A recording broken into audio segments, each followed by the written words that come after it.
The information provided on this podcast is for general informational purposes only and is not intended as a substitute for professional medical advice, diagnosis, or treatment.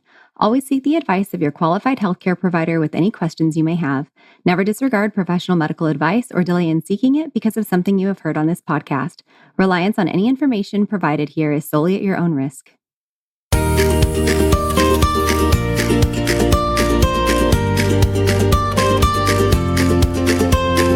Welcome to the Birth Baby Podcast. Each week, you'll find guidance, encouragement, and practical tools to support you through pregnancy, birth, and the postpartum journey.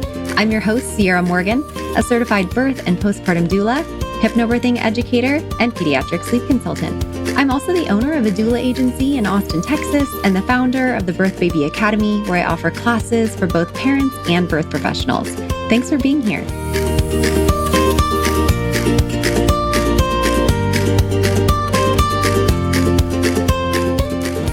Hello, everyone. Today I have a special guest with me, Lily Nichols. You guys may know her as a registered dietitian and nutritionist. She's also a certified diabetes educator, which is why I wanted her to be here today, researcher and author with a passion for evidence-based nutrition. So you may have seen her, her book, her website and Instagram presence. And thank you so much for being here with me today.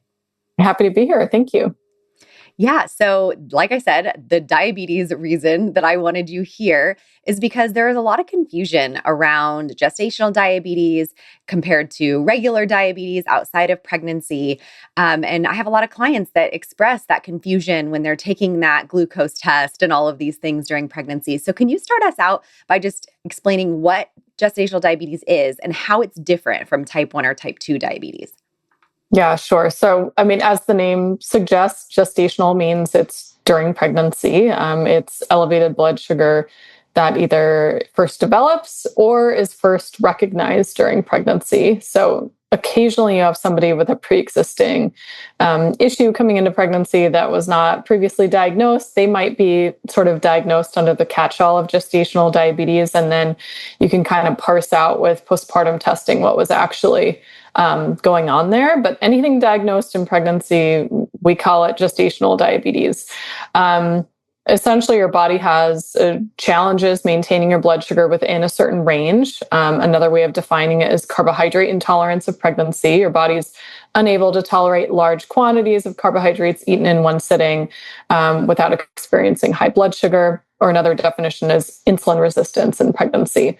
And there is some degree of insulin resistance that is just a natural part of pregnancy physiology. But with gestational diabetes, again, your blood sugar is going beyond a certain threshold considered normal. So typically we're diagnosing it with something like a glucose tolerance test and looking at what is the glucose response to a certain predetermined amount of sugar or glucose. Yeah. So when people are experiencing this and they're diagnosed, I think it's true that the cutoff for gestational diabetes is actually different. Like the blood sugar range is different for that of just somebody who's not pregnant. Is that right? Correct. Yeah. So they have, there's several different versions of the glucose tolerance test that are done in pregnancy. So it depends on which one is being done. But there are different thresholds than a diagnosis of, say, type 2 diabetes outside of pregnancy. Mm-hmm. And beyond that, there's also different goalposts for, say, you do get a diagnosis and now you're monitoring your blood sugar. There's also different goalposts for controlling your blood sugar. So those ranges are lower than outside of pregnancy because our blood sugar actually does run lower during pregnancy. If all systems adapt as expected, our blood sugar runs a bit lower during pregnancy than outside of pregnancy. So thus the goals for gestational diabetes are adjusted accordingly. Yeah, they're accommodating for that change that's already happening. Okay. Mm-hmm. And so what causes gestational diabetes and then what doesn't cause it? Because I think a lot of people have a misconception about this and also a lot of guilt and shame surrounding this, unfortunately. Yeah, that's like the $1 million question. What causes it? There are all sorts of different factors that can kind of stack against you with gestational diabetes, and some of them are not even within our control, right? So, a part of how well your body and your pancreas adapts to pregnancy is dependent upon the environment that you grew in your mother's womb. So did your mother have high blood sugar? Did she have insulin resistance in her pregnancy? That actually pre-programs your pancreas in a certain way. So like we Wow. can't control that. If there's a family history of type 2 diabetes, we see a higher rate of gestational diabetes in pregnancy. Women coming into pregnancy who are at a higher weight tend to be at a greater risk for gestational diabetes, although about a quarter of cases happen in women who started their pregnancy at a healthy weight. So that's not always a guarantee, but that is part of the risk factor profile.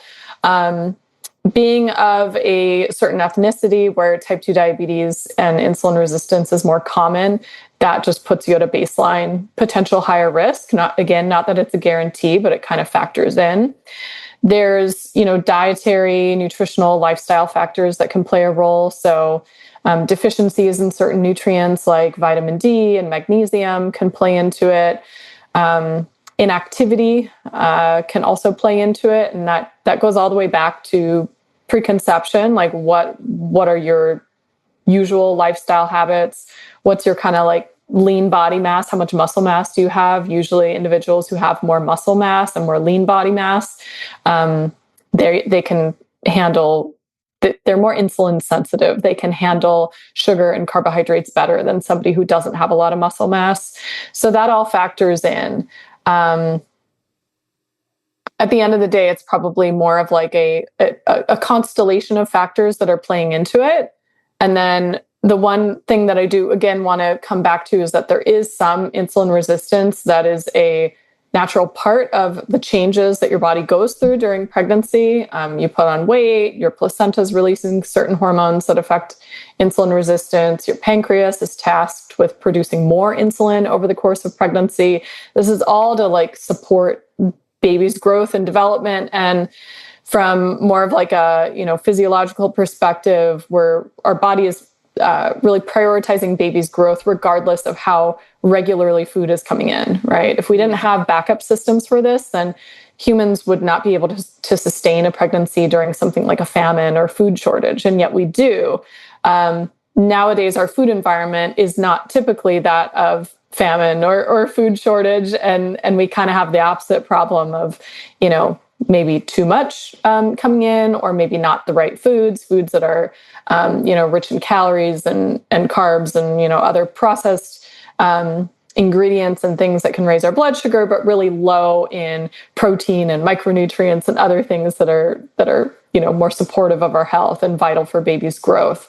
But ultimately, it's a number of factors, and every case is a little bit different too. We have some cases that have more of a underlying insulin resistance, that the woman came into pregnancy with insulin resistance already. Maybe she had PCOS or some other factor, and that can put her at higher risk. And then there's other factors where maybe the pancreas doesn't develop or doesn't adapt to pregnancy as we expect, and the insulin production is not quite where it needs to be, and thus your blood sugar is coming out high.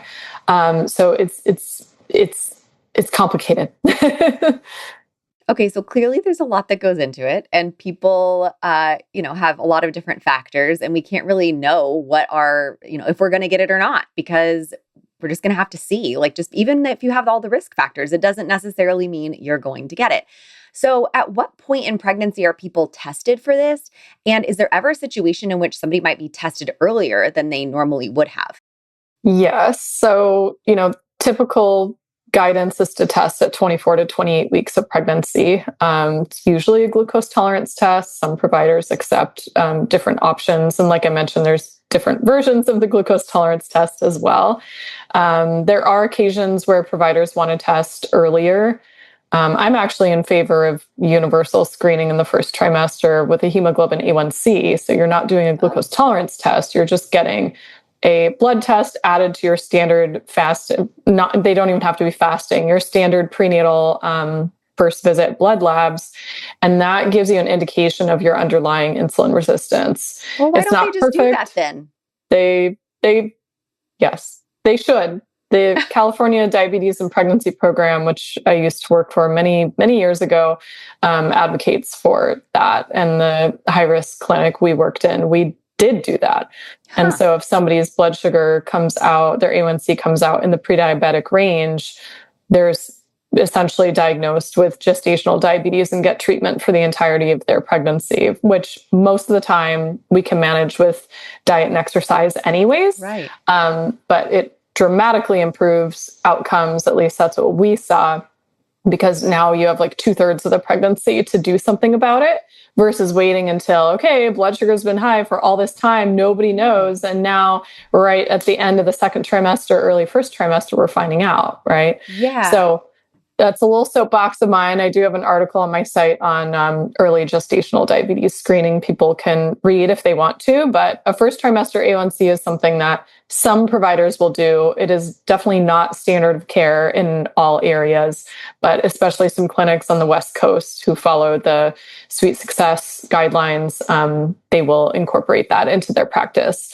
There are times, though, where they will do something like a glucose tolerance test earlier in pregnancy. And usually that's a woman coming in who has underlying risk factors or had a history of gestational diabetes in a prior pregnancy, or a history of a much larger than expected baby.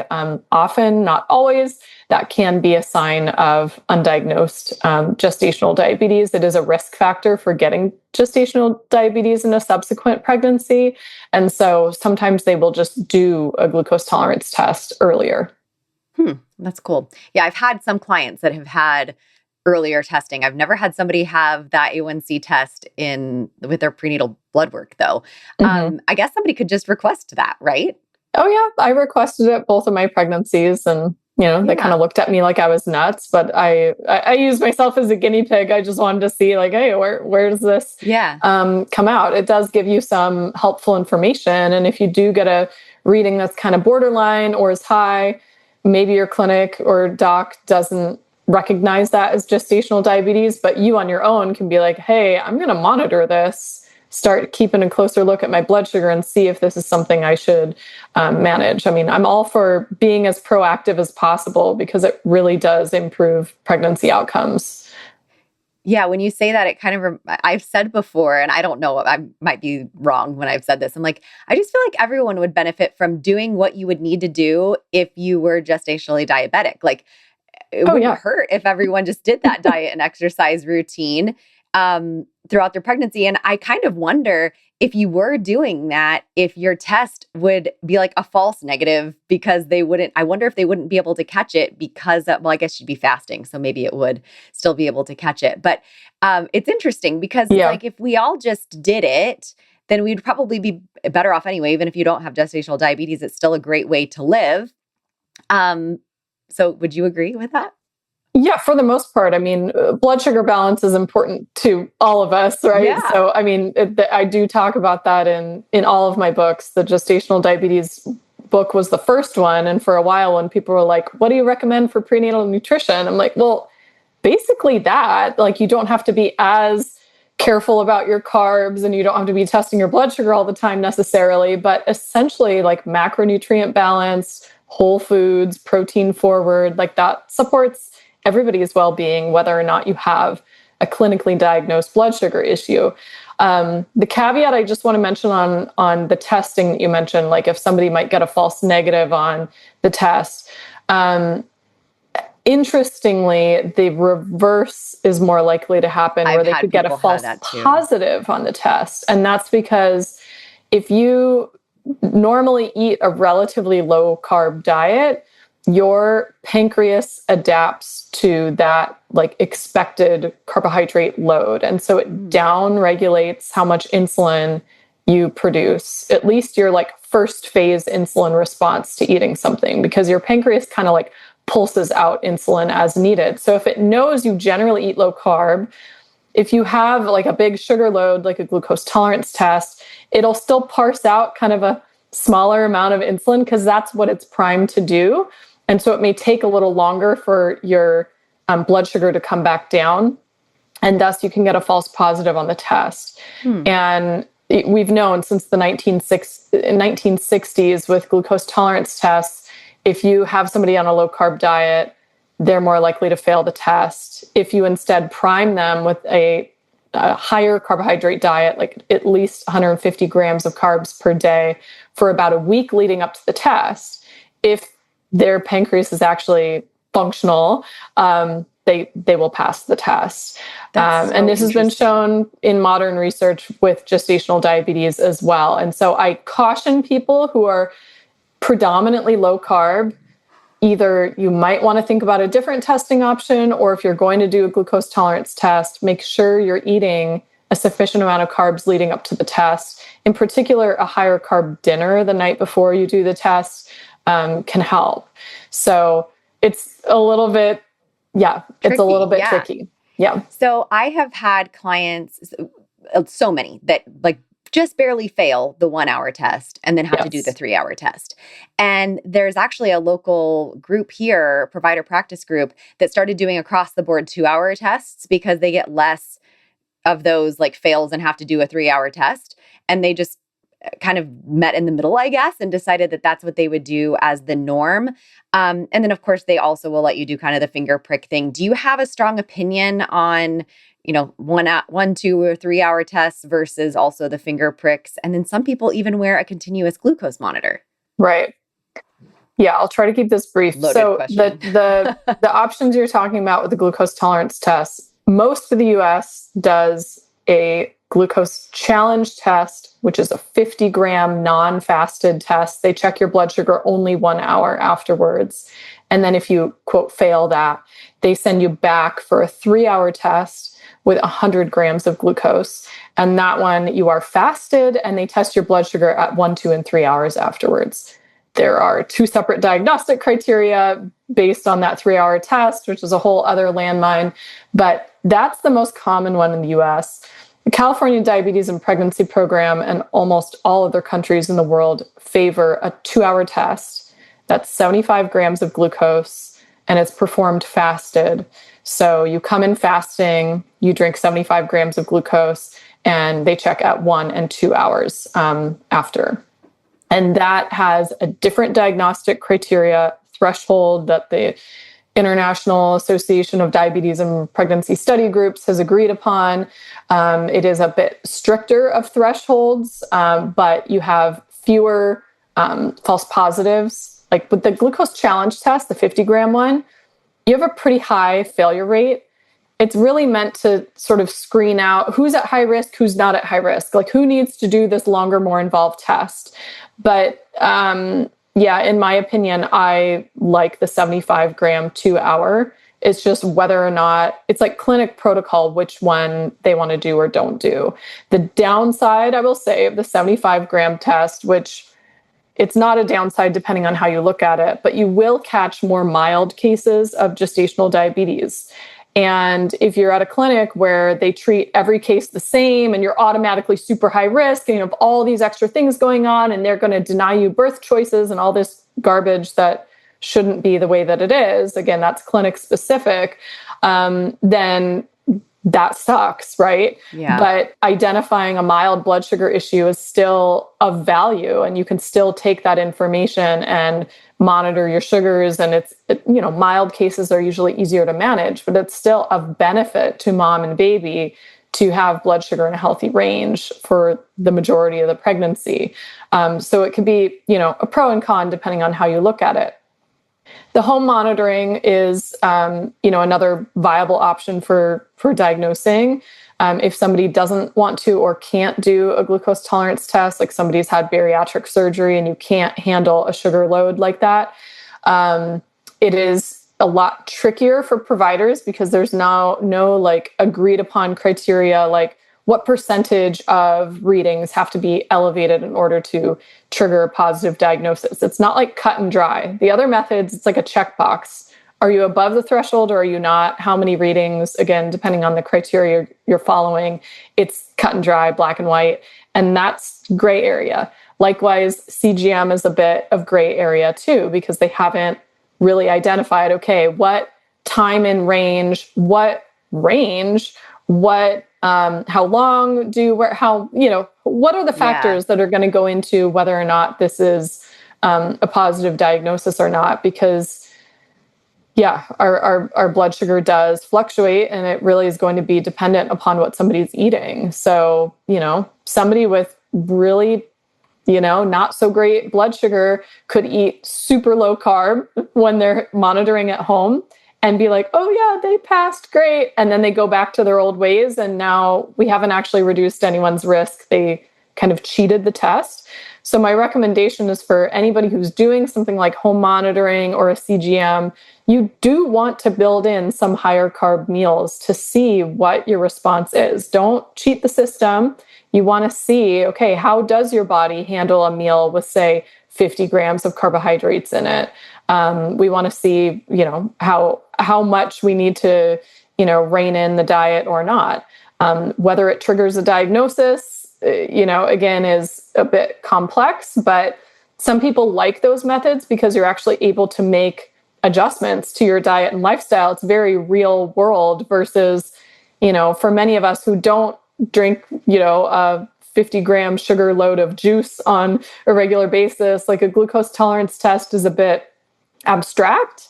Whereas when you're testing actual foods, you're getting kind of a real world macronutrient balance kind of intake and seeing which specific foods or combinations or portions are an issue for you. So again, there's pros and cons, and providers are very split on what they will accept as a testing option. Yeah. And sometimes who cares what they accept? You can do what you want. I mean, a lot of people just do what they want. That's But right. some places it's like you're going to risk out of certain things. Like we have a birthing suites, low intervention birthing suites here. Well, if you don't do the actual glucose test, then you risk out of those suites. And that might be important to some. Right. Yes. You said we want, that's not going to reduce the risk if we, cheat the system. What risks are we trying to reduce? Yeah. So we're thinking about, first of all, maternal physiology and risk of other complications during the pregnancy. So, high blood sugar and high blood pressure tend to go hand in hand. We see a substantially higher rate of preeclampsia among women with gestational diabetes. Insulin resistance plays right into that diagnosis. And of course, when you talk about risking out of birth options, certainly preeclampsia puts you into a much higher risk category than gestational diabetes. We're also thinking about things like polyhydramnios, when you have an excess of amniotic fluid, that is very, very highly correlated to maternal glucose and insulin resistance, even in women who have passed a glucose tolerance test, by the way. I've posted some research on that in the past on my Instagram. So we're thinking about, maternal physiology and how she's doing, but we're also thinking about the baby. So what's happening to baby when they're exposed to a higher glucose load, especially over time. A single blood sugar spike from having cake at your baby shower is really, don't worry about it. But when we're consistently high day after day, week after week for a long period of time in the pregnancy, that does change how baby develops. It changes the development of their pancreas, most particularly. So the baby actually starts producing high amounts of insulin because there's no filter for glucose from mom to baby. Baby is exposed to mother's glucose levels, but maternal insulin doesn't cross the placenta. So the baby has to produce an excess of insulin to control its own blood sugar. And what happens with that is you have to store that fuel somewhere. And so the baby converts that into fat. And so these babies tend to grow a lot larger than we'd expect, and not because they're exuberantly healthy and are putting on a bunch of muscle, but because they have such a high fat mass. And you can actually see that on a sonogram. If you have a good sonographer, we used to have a sonographer on staff who was an MD. And, when we had somebody with blood sugar that was a lit, kind of not sure we're getting this quite in range, or the reports aren't lining up with what we're seeing clinically, that we could do a sonogram and see a thick fat pad, especially on the abdomen of that baby. So that's one thing. Okay, baby's bigger than average. Why do we care? Well, it actually affects them for the rest of their life. So these babies born to moms who don't have the best of blood sugar control face anywhere from a 6 to a 19-fold higher risk of developing type 2 diabetes in their lifetime. They're basically born insulin resistant, and that stays with them for life. Their pancreas is programmed in a certain way, their mitochondria are programmed in a certain way, and that is something we can't change, which is why we see, greater risks of these other health outcomes in these babies. That's actually my greatest concern. There are concerns at the immediate time of birth. We're concerned about neonatal hypoglycemia, so low blood sugar at birth. Essentially, when they're born and the cord is cut, you cut off the consistent sugar supply, but their insulin is still high. So when there's no sugar coming in, but there's a high amount of insulin, their blood sugar tanks. And that can be mild or it can be severe. And in severe cases, you do have to transfer to the NICU. You need some immediate help. Sometimes there's development issues with the baby's lungs that can require a NICU stay. So there's some things that can happen in the, immediate time period of birth that are problematic. Certainly, certain birth injuries, shoulder dystocia, and other things can happen more commonly when baby is a bit bigger than expected. It can also happen due to, provider mismanagement of the birth, of course. So it's not always the size of the baby, but just statistically, we do see a higher rate of some of those issues. And those are less likely to happen if it is diet controlled or... Correct. If blood sugar is maintained... Is it also less likely as long as it's maintained, like controlled by the insulin? Whether it's diet controlled or controlled with medication, say somebody does need the help of like exogenous insulin shots or metformin or some kind of medication, if maternal blood sugar is kept under control, we don't see a higher risk of adverse outcomes for the baby. I'd say probably more particularly with a diet, exercise monitored or controlled case, because typically it depends on how it's managed again, but typically insulin or medication is only needed when diet and exercise are not enough. Now, what they're recommending for the diet and exercise can impact the likelihood of requiring insulin or medication. So if you just follow standard gestational diabetes diet advice, which is a relatively high carb, low protein, low fat diet, you see a higher rate of requiring insulin and medication. Whereas if you have them on a better quality carbohydrate diet, like a low glycemic index diet, more whole foods, the chances of requiring insulin and medication are cut in half. And so those cases in particular, like we see dramatic reductions in risk. Wow.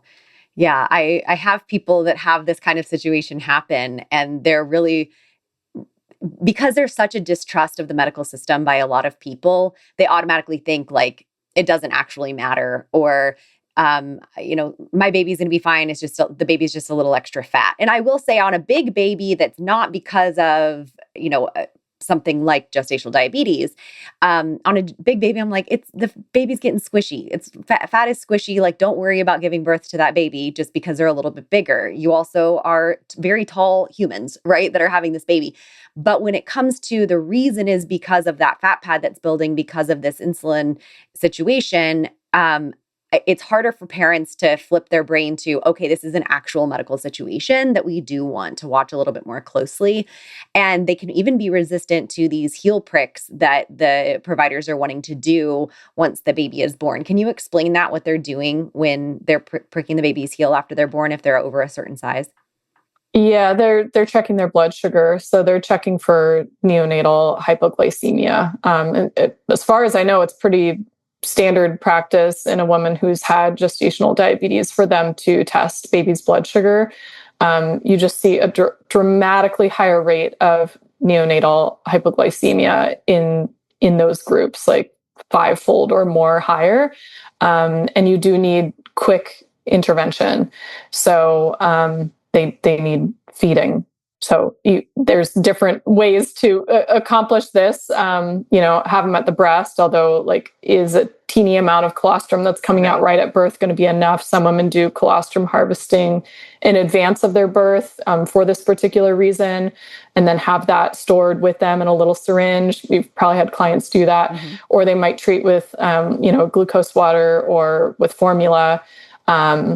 So yes, you want to intervene quickly. Like low blood sugar is potentially a life-threatening emergency, and so you want to get them treated fast. That's why they're And I checking. kind of misspoke a little bit. When I said if your baby's over a certain size, I meant to say if the mom has gestational diabetes, but it also happens even if the mom hasn't been diagnosed with gestational diabetes, if the baby is over a certain they call it like size for gestational age. If it's large for gestational age or even small for gestational age, they do this blood sugar testing on these babies. So when a mom hasn't been diagnosed with gestational diabetes and then their babies, they're asking to prick the baby every so often to test their levels. Even more so, they can be pretty resistant to it. I've had people that have declined it. So I think that the education surrounding that is really helpful.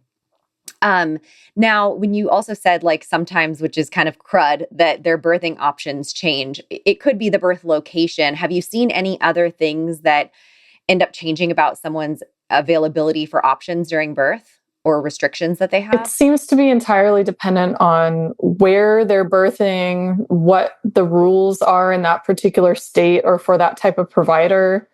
I know in some states, a diagnosis of gestational diabetes risks you out of midwifery care, which is entirely unfair. Yeah. In some states, that risks you out of a home birth or a birth center birth. In some states, it's only if you require insulin or medication that you may risk out of those options, which is also unfair, by the way, because that doesn't necessarily, there's varying degrees of severity of gestational diabetes. And so somebody who needs like a low dose of metformin or insulin in the evening to control their fasting blood sugar is like an entirely different scenario than somebody who needs like pretty sizable dose of insulin and plus insulin at every single meal. And their blood sugars are all over the place. They're really challenging to control. Like that is an entirely different scenario. And I think it's completely unfair that there's rules around that in some places. Of course, there's some doctors that will recommend early induction. They may want you to do more growth scans. And if baby is measuring larger, then they might recommend certain, either early induction or a C-section or something like that. I disagree with, I'm very, low intervention minded when it comes to pregnancy and birth. And so my goal is always to help reduce the chances of any and all of the interventions so you can have the least interventionist pregnancy and birth and the best outcomes possible. So it does kind of hurt my heart when there are these sort of like default kind of responses, especially things related to growth scans. I mean, yes, we can know like the stats on macrosomia, larger than average babies, and some of these outcomes that can happen, and do all the things that we can to lower the chances that baby will grow, abnormally large. But there's also just cases where genetically babies are a bit bigger. You have, like you said, tall parents, very muscular parents, just larger babies run in the family. It's just a genetics thing, has nothing to do with mom's blood sugar necessarily. I get frustrated when they get kind of like lumped into this category. And, late ultrasounds are notoriously inaccurate at predicting size. I've seen them be off by up to 2 pounds in either direction. Me too. Your baby's going to be 10 pounds. It's like, baby was like 8 pounds even, like totally healthy. Everything was fine. I've heard 11 pounds and it was 9.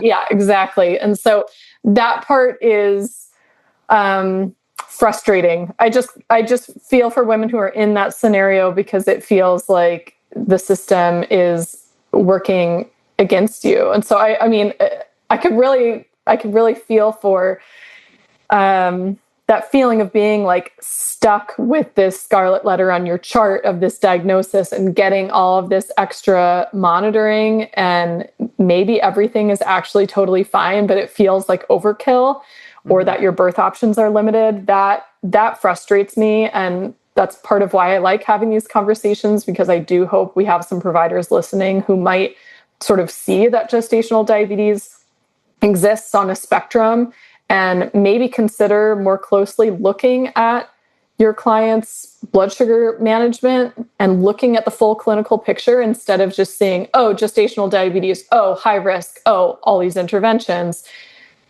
that isn't always necessary. In fact, the women that we're seeing, I used to work at a very high risk perinatology office. Most of our ladies delivered at Harbor UCLA Medical Center in Los Angeles. And we were so good at our gestational diabetes management, especially when we started using my nutrition protocol, which was lower carb, more protein. We had way less insulin and medication, but also their babies did not look like what the hospital thought of an infant of a diabetic mother, IDM, as they call it in the research.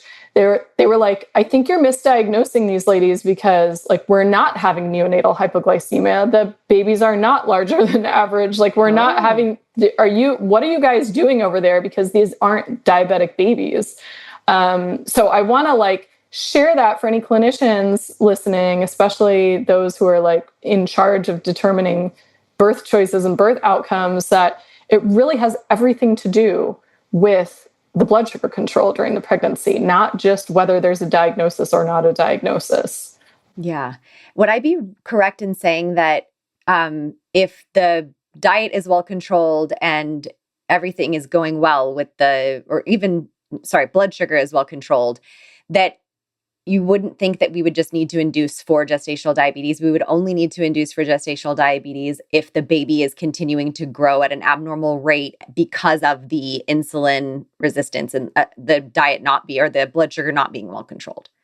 That is my opinion. Okay. I don't make the decisions on that. Chopped up and wonky, but you got the point. Yeah, I got the point. Yeah, that's my opinion, that if we are keeping blood sugar, really well controlled, they're really at no higher risk of these adverse outcomes than somebody without the diagnosis. Yeah, that's kind of what I've been guiding. I have to be careful about what I say because I'm a doula and I don't have all of the letters behind my name that make it so that I can say things. But I tell people to look into that because we have people that are just, oh, you're gestationally diabetic, 39 weeks, game over. We're inducing or sectioning at 39 weeks. And a lot of my clients aren't open to that. They don't want that. But then they're like, am I being irresponsible? But their blood sugars are well controlled and they're doing really well. And baby looks great. And it's like, man, it's really hard for parents when they feel like they're being kind of pushed one way by a provider. And they're like, should I trust them or not? And sometimes it's that the providers aren't doing the research themselves or taking the time to really look at what you're saying, that that does matter, that is the biggest impact there, is whether or not that blood sugar is controlled. Yeah. So I really appreciate you coming on to talk about this with me. Is there anything else that we missed that you wanted to add? I guess I'll just end with the positive, because I feel like we talked about a lot of negatives and these things that can happen to baby, but gestational diabetes really is it's kind of a window into how your body is processing sugar and carbohydrates, how your metabolism is working. And it's kind of like the warning light coming on in your car. Hey, there's kind of an issue here. The engine may not break down right now, but it's something we want to be aware of. And it's not just for the pregnancy and baby's outcomes, but also for you. There's a higher risk of type 2 diabetes later on in your life. The good news, though, is that I believe there is a silver lining. And what I hear from so many of the women that I've worked with is that it actually ended up being kind of a blessing in disguise, because they felt so much better with changes, especially to their diet quality, that pregnancy wasn't as miserable, maybe as they expected. Maybe some of their symptoms swelling and fatigue and other things that just are part of your well-being, got so much better. Their postpartum recovery was better. Sometimes it even carries over into how they cook and feed their family. But also you can lower your chances of getting gestational diabetes again in a subsequent pregnancy, or developing type 2 diabetes later on in your life, if you kind of take these things that you learned about how your body responds to different foods and food combinations into the rest of your life. It can be, there can be an upside to it, even though at the time it really does not feel like an upside. Yeah. So if you do need support on that, of course I have my book, Real Food for Gestational Diabetes. I also have an online course of the same name that goes kind of deeper into this and covers especially somebody dealing with high fasting blood sugar. We have like a whole training on lowering high fasting blood sugar naturally. There's a Facebook group that comes with it. I'm actually in there answering people's questions. It really is, a helpful place if you're not finding that support from your providers, because just a lot of providers don't have the experience or the knowledge or know kind of like the nuances. Like, as I said, since it can present in so many different ways, there isn't really a one size fits all intervention for it, which can be tricky. Yeah. So again, I have resources for you if you need them. I just want to kind of flip it that there can be a positive to it in the end, even if it's really frustrating to have to be pricking your finger all the time and be dealing with pressure from providers and all of that. Well, thank you so much for being here. And all of those things that you just said, I'm also going to put in the show notes so people have an easy time finding you. And I just really appreciate you taking the time. Yeah, thank you. Thanks for listening. If you enjoyed today's episode, please take a moment to follow, rate, and review the podcast. It helps us reach more families who can benefit from this resource. For more resources, classes, and services, head to empoweredbeginningsatx.com or check out the Birth Baby Academy at birthbabyacademy.com. Until next time, wishing you confidence and calm on your journey through birth and beyond.